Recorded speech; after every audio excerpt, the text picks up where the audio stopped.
admittedly, output that you get in any regression model in SPSS is going to be a little daunting.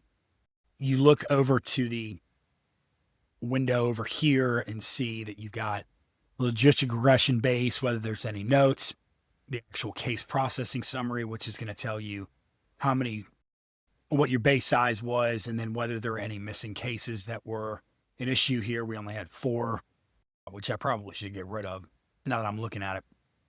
How the dependent variable is actually coded, yes, no, which is 1 or 0 for the binary.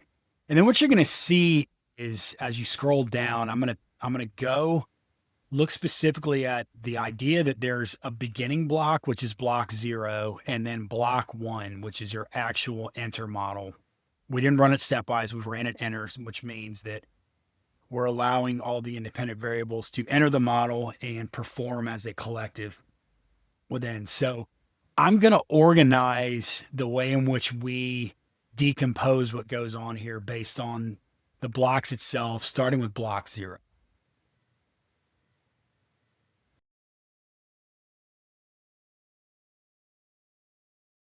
Hope you enjoyed this. If you got value out of it, go ahead, hit subscribe, and look forward to putting out more videos for you.